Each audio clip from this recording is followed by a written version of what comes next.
अगली सुबह गांव में हलचल हुई। बस अड्डे के पास जीन्स और शर्ट पहने एक लंबा चौड़ा आदमी अपना बैग उठाए खड़ा था। उसके गले में कैमरा लटका था और हाथों में नोटबुक। यही था अर्जुन मेहरा, दिल्ली का युवा पत्रकार। अर्जुन खोजी पत्रकारिता करता था और उसकी रुचि उन रहस्यों में थी जिनके पीछे विज्ञान और तर्क छिपा हो। वीरान वन के बारे में सुनकर उसके भीतर खलबली मच गई थी। उसके साथ आई थी रीना, उसकी साथी और कैमरा पर्सन। रीना का चेहरा आत्मविश्वास से भरा था।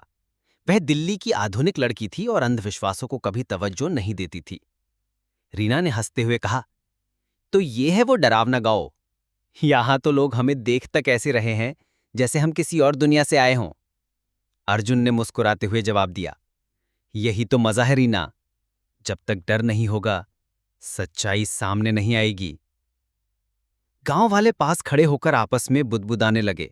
कोई कह रहा था, ये शहर वाले पगला गए हैं, जंगल में जाएंगे तो काले साए इन्हें भी ले डूबेंगे। गांव का बुजुर्ग पंडित राघव शास्त्री दोनों के सामने आया। उसकी आंखों के नीचे गहरी झुर्रियां थी और चेहरा गंभीर। बेटा, मैं तुम्हें रोक नहीं सकता, लेकिन ये जान लो कि यहां आने वाले कई लोग अब धरती पर नहीं हैं। वह जंगल श्रापित है। रात पड़ने से पहले लौट जाना, वरना उन आवाजों का हिस्सा बन जाओगे। अर्जुन ने हल्की मुस्कान के साथ सिर झुकाया, पर भीतर वह और ज्यादा उत्साहित हो उठा। डर की जड़ ही उसका असली लक्ष्य था। शाम ढलते ही अर्जुन और रीना ने अपना कैमरा लेकर जंगल के किनारे टेंट लगाया। हवा में ठंडक और अजीब सी गंध तैर रही थी। दूर तक आसमान धुंधला था, जबकि चांद का प्रकाश भी मानो जंगल के अंदर पहुंचने से डर रहा हो।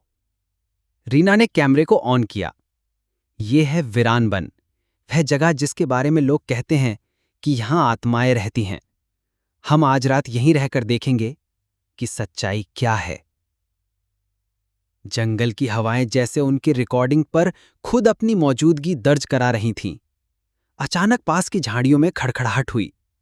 रीना चौंक कर पीछे हट गई। ये क्या था?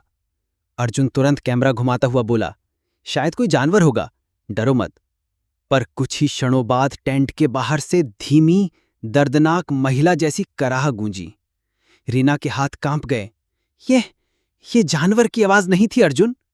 अर्जुन का चेहरा गंभीर हो गया। टॉर्च लेकर वह बाहर निकला।